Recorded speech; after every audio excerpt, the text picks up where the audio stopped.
hey man, if things aren't laying themselves out in front of you, the way that is necessary for you to live a full and engaged life and not be cynical and bitter and twisted and cruel and vengeful and disappointed and all of that, it's just possible that you're not aiming at the right thing.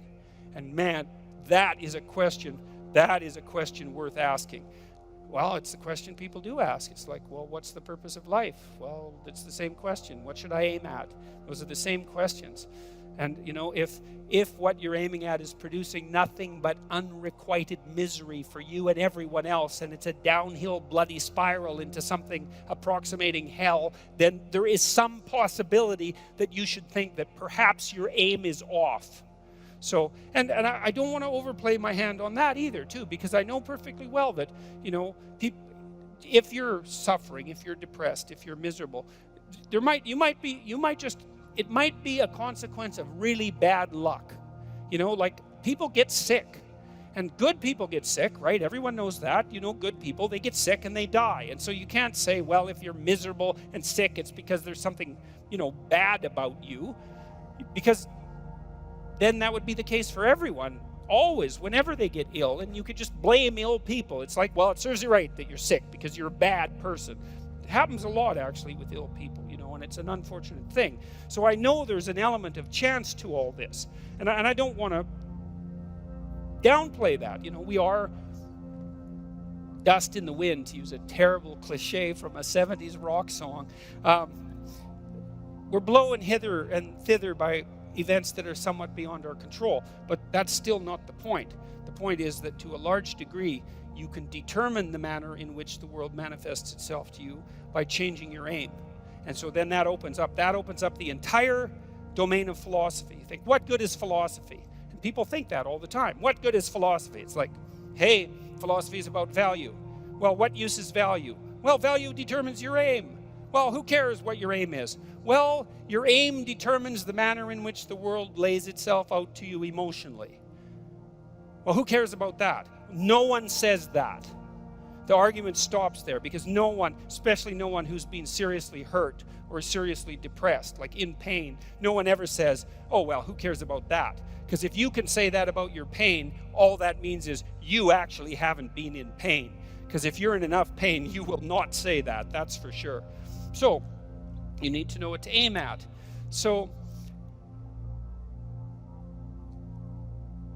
now you aim at something, you've got a goal, and then you see that you're making progress towards the goal. That's a good thing. That makes you happy. It actually, technically, there's a system, dopamine system, neurochemical system, same system, by the way, that cocaine and methamphetamine and opiates activate, which is why people like to take those drugs. And it tells you that you're moving forward in the manner that you should be according to the dictates of your plan. Doesn't necessarily tell you whether you have a good plan. That's a more complicated problem, because who knows if you have a good plan. But one thing that you could know is that a plan is better than no plan. That's a really useful thing to know, especially if you're kind of drifting. It's like, well, I'm going to find myself. It's like, no, just pick something and move towards it. And as you move towards it, you're going to succeed and fail specifically. And then you're going to learn something about success specifically, and you're going to learn something about failure specifically. And then you can learn what you use to fix your plan.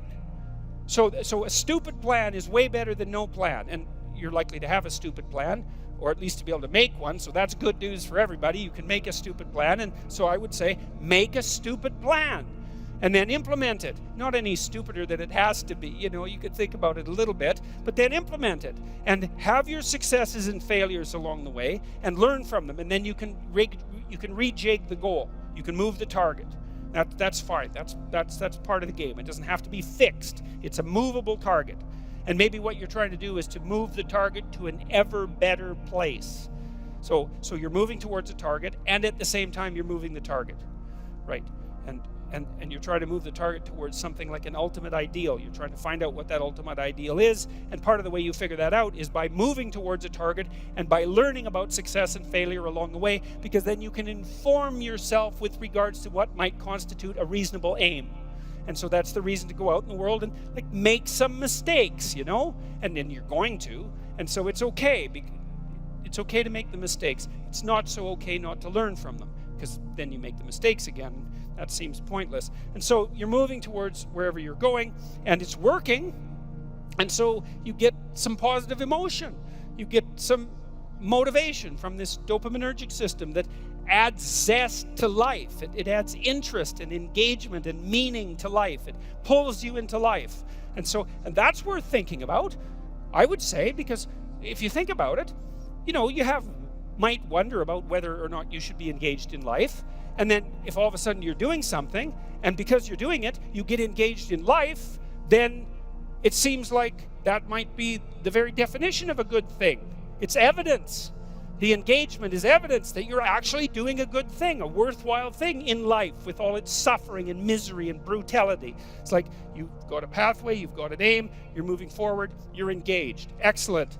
Your nervous system, very deep down, this dopaminergic system, it's associated with a part of the brain called the hypothalamus. It's a really, really old part of the brain.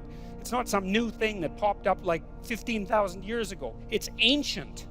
It's there to orient you in the world. It's part of the instinct for meaning that I talked about in chapter 7. Do what is meaningful and not what is expedient. It's a deep, deep instinct.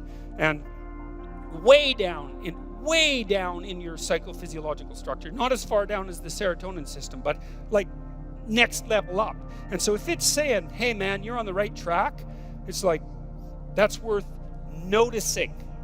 It's worth noticing. Now you can criticize it out of existence. You can question your aim continually. It's one of the, what would you call it, dangers of our capacity to abstract. But you know, if you're a smart person who doubts, you also might be smart enough now and then to doubt your doubt, and just to notice and to pay attention. And not only that's what you need to do, because you need to have a meaning in your life, an aim, a value structure that's of sufficient potency and magnitude to justify the limitations and the trouble that life constitutes, right? This is no trivial business that we're involved in, right? We're all in this up to our necks, literally. It's a mortal game. You're all in. And to play it wrong is to risk suffering and hell. And I'm not talking about afterlife. I'm not talking about something metaphysical. You can generate plenty of hell right here around you. Plenty. An unlimited amount. And so you can move towards that direction, or you can move towards a positive direction. And you can orient yourself. And you can learn. This is why the postmodernists are so incorrect. It's like, look, you need an aim.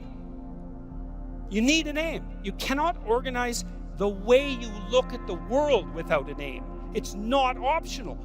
And then the question is, well, what should the aim be? Well, probably not to radically increase the amount of misery and suffering that you experience in everyone else. I mean, maybe you want to go that route,